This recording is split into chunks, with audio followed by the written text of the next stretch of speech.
শ্রমিককে মেরে গাছে ঝুলিয়ে দেওয়ার অভিযোগ। ঘটনার জেরে চাঞ্চল্য গাজলের বুড়িদহ এলাকায়। জানা গিয়েছে মৃতের নাম রঞ্জিত মণ্ডল। তার বাড়ি মানিকচক থানার দাল্লুটোলার হাড্ডাটোলা এলাকাতে। গত 17 ফেব্রুয়ারি সন্ধ্যা থেকে নিখোঁজ ছিলেন তিনি। এই ঘটনায় গাজল থানায় লিখিত অভিযোগও দায়ের করা হয়েছিল। পরিবারের লোকেরা বিভিন্ন জায়গায় খোঁজ খবর করলেও কোনো হদিশ পাননি রঞ্জিতের। এরপর রবিবার গাজলের বুড়িদহ এলাকায় একটি গাছের মধ্যে তার ঝুলন্ত দেহ দেখতে পান স্থানীয় লোকেরা। খবর পেয়ে ঘটনাস্থলে আসে গাজল থানার পুলিশ।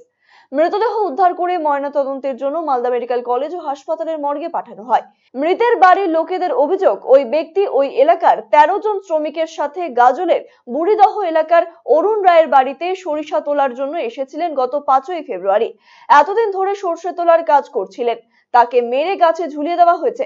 গোটা ঘটনার তদন্তে নেমেছে পুলিশ।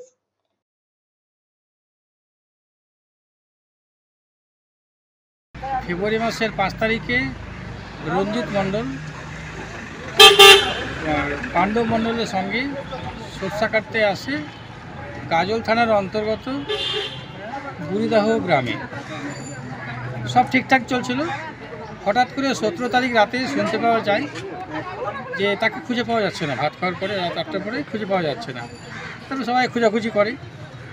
তারপরে খুঁজে না পেয়ে 18 তারিখ আবার গাজল থানায় একটা মিসিং ডায়েরিও করা হয়।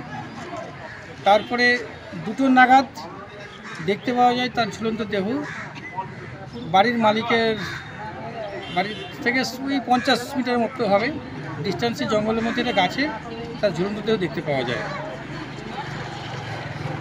এবার এটা পরিকল্পিত খুন না সুসাইড এটা ঠিক বুঝতে পারছি না। তবে যারা ছিল তারা বলছে যে তারা কিছু সঠিক বলতে পারছে না। তবে দেখে মনে হচ্ছে যে হয়তো এটা মেরে টেঙে দেওয়া হয়েছে মনে হচ্ছে। কারণ তার জামা ছিল, জামা গাছে খুলে নিয়েছি, খুলে তার সোয়েটারের মধ্যে পেটের মধ্যে ঢুকিয়ে দেওয়া হয়েছে।